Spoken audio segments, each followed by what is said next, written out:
नमस्कार बच्चों।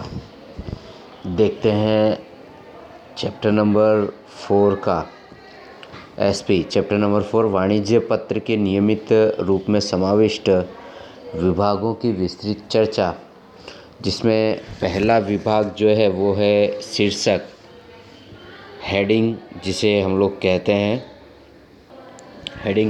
हेडिंग यह पत्र का पहला भाग है। लिखा है कि वाणिज्यिक पत्र के स्थायी भागों में से प्रथम हिस्सा पत्र द्वारा संस्था या पेढ़ी की पहचान देने का कार्य करता है। पत्र का प्रारंभ इसी भाग से होता है। यानी हेडिंग, यानी कि किसी भी वाणिज्यिक संस्था को अगर हम पत्र लिखते हैं तो सबसे पहले संस्था का नाम लिखा जाता है, उसका एड्रेस और पता लिखा जाता है। तो ये क्या है, उसका शीर्षक है। यहाँ लिखा है कि कुछ संस्थाएं पेढ़ियाँ स्वमुद्रित लेटर पैड द्वारा पत्र भेजती हैं। इस लेटर पैड में पेढ़ी का या संस्था का नाम होता है, उसके व्यवसाय का प्रकार होता है, यानी किस प्रकार का वह व्यवसाय करते हैं। जैसे अगर ट्रेडिंग करते हैं तो ट्रेडिंग लिखा होता है, अगर शिक्षा का हो तो शिक्षा लिखा होता है। इसी तरह से पत्रों के हेडिंग के अंदर सबसे पहले यही दिखाया भी जाता है। उसके बाद है उसके व्यवसाय का प्रकार, पत्र व्यवहार का पता। ये भी लेटर पैड में जैसे ही संस्था का नाम लिखा तो उसके नीचे ही उसका एड्रेस लिखा होता है, उसका मोबाइल नंबर भी लिखा होता है और आजकल के समय में ईमेल एड्रेस भी लिखा हुआ होता है। पता विषयक आवश्यक सूचना जैसे कि ईमेल, टेलीफोन, फैक्स या वेबसाइट का भी समावेश होता है। पेढ़ी या संस्था अपने अलग प्रतीक, चिन्ह, लोगों का समावेश यहाँ किया जाता है। उपयुक्त समग्र बातें निश्चित स्थान पर प्रस्तुत की जाती है। उसके बाईं और दाईं ओर लोगों का मुद्रण या लोगों को उभारा जाता है ताकि देखने में आकर्षक लगे। लोगों को उभारा जाता है यानी लोगों को इस तरह से बनाया जाता है 3D प्रिंटिंग जैसा कि देखने में आकर्षित लगता है। इसीलिए हेडिंग का बहुत महत्व है किसी भी वाणिज्यिक पत्र के लिए। सामान्य रूप से पत्र काले या भूरे रंग के अक्षरों में लिखा जाता है, परंतु पेढ़ी का नाम अलग रंग से लिखा जाता है। यानी पेढ़ी का नाम है उसके लिए अलग अलग जो छपा हुआ होता है वो अलग अलग रंगों से होता है। बल्कि जब किसी सामने वाली संस्था को या व्यक्ति को जब लेटर पैड लिख कर दिया जाता है तो उस समय प्रिंटिंग के जो अक्षर होते हैं वो तो काले होते हैं या फिर ब्लू कलर के होते हैं ताकि लोग आसानी से पढ़ सके और देखने में भी आकर्षक लगे। वाणिज्यिक पत्र में पता लिखने हेतु सामान्य रूप से निश्चित सूचना से सर्व सामान्य सूचना की ओर क्रमानुसार जाने का अनुसरण किया जाता है। अर्थात पते में प्रथम दुकान का नंबर, तत्पश्चात मकान, बिल्डिंग, कॉम्प्लेक्स का नाम, उसके बाद विस्तार का नाम, विस्तार संबंधी पोस्ट ऑफिस का नाम, शहर का नाम तथा पिन कोड और क्रम से लिखा जाता है। और उसके बाद राज्य का नाम भी लिखना जरूरी होता है। कई बार शहर, नगर का नाम मोटे अक्षरों में लिखा जाता है। तदुपरांत अन्य विवरण जैसे कि telephone number, fax number, email address या वेबसाइट संबंधी विवरण बाईं या दाईं और रिक्त स्थानों में व्यवस्थित रूप से क्रमबद्ध लिखा जाता है। यानी किसी भी वाणिज्यिक संस्था का लेटर पैड के अंदर उसका नाम के साथ साथ उसका लोगो, उसका एड्रेस के अंदर जो भी दुकान नंबर या मकान नंबर हो वो लिखा जाता है। सोसाइटी या फिर एरिया का नाम लिखा जाता है या कोई ऐसा एस्टेट हो उसका नाम लिखा जाता है। उसके बाद एरिया का नाम, पिन कोड नंबर, ज़िला और राज्य, ये सारी चीज़ें वहाँ लिखी जाती है। उसके बाद वेबसाइट्स भी लिखी जाती है। अगर किसी संस्था की कोई वेबसाइट चलती तो वेबसाइट लिखी जा सकती है जिस पर अधिक जानकारी प्राप्त की जा सकती है।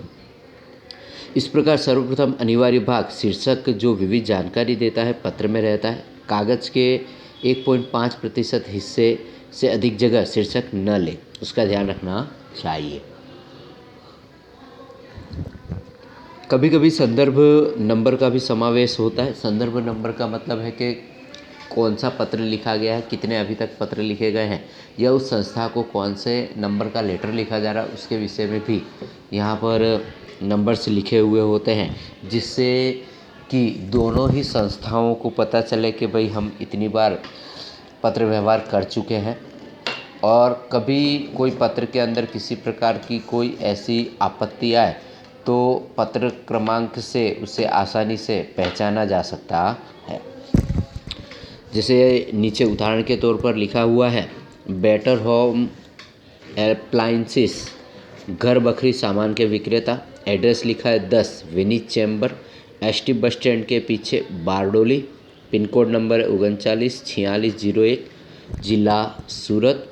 उसके बाद फ़ोन नंबर लिखा है, ईमेल एड्रेस लिखा है और फैक्स नंबर भी लिखा गया है। उसी तरह दूसरा है कि इस प्रकार भी लिखा जा सकता है, बेटर होम अप्लायंसेस, घर बकरी के सामान के विक्रेता।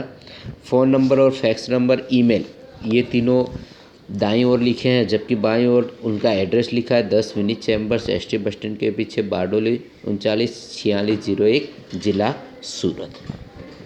तो इस तरह से पत्र के अंदर हेडिंग का समावेश होता है। हेडिंग का बहुत ही अधिक महत्व होता है, क्योंकि सर्वप्रथम जो भी वाचक होता है उसका ध्यान हेडिंग पर ही जाता है और उसी के आधार पर वह लेटर आकर्षक दिखने पर उसे पढ़ने में वह इंटरेस्ट लेता है। इसके बाद है कि पत्र की तारीख, यानी जिस दिन पत्र लिखा जा रहा है वह तारीख का भी महत्व है। वाणिज्यिक पत्र व्यवहार के ढांचे में दूसरा महत्वपूर्ण भाग पत्र की तारीख है। पत्र व्यवहार संबंधित फुल्ली ब्लॉकेड या मॉडिफाइड ब्लॉकेड शैली अनुसार तारीख का स्थान निश्चित होता है, यानी किस तरह का पत्र है उस अनुसार तारीख लिखी जाती है। पत्र में लिखी गई तारीख का पत्र का आधारभूत सबूत बनने में सहायता करता है।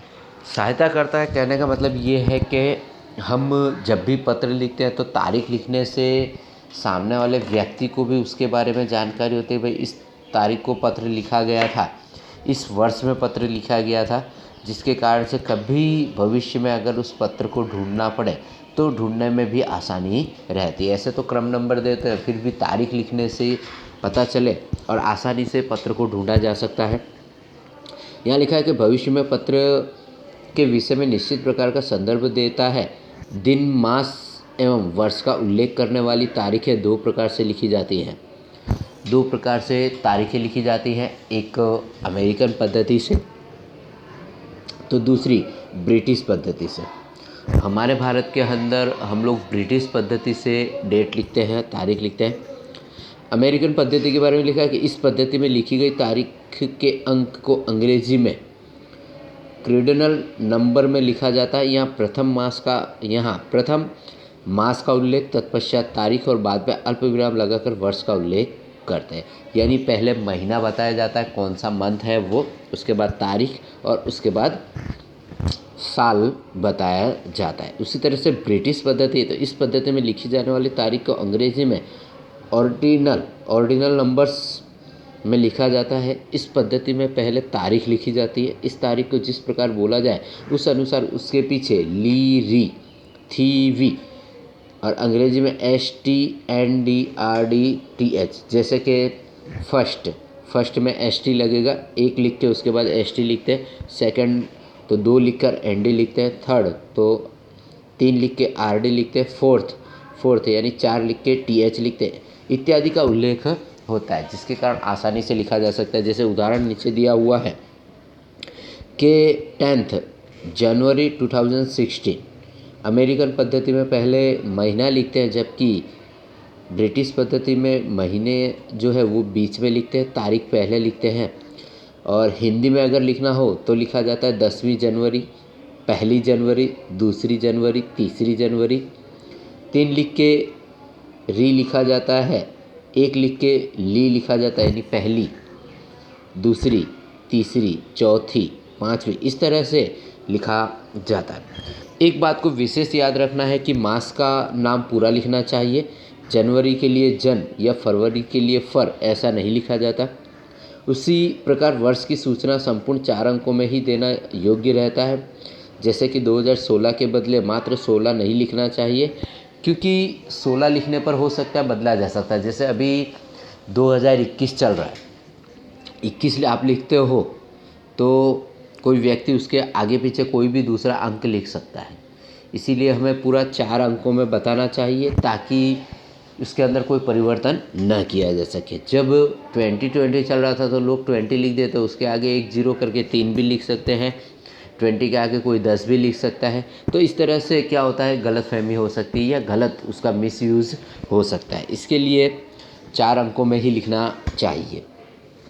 वाणिज्यिक पत्र हेतु अयोग्य कहा जाता है, इसे अयोग्य कहा जाता है।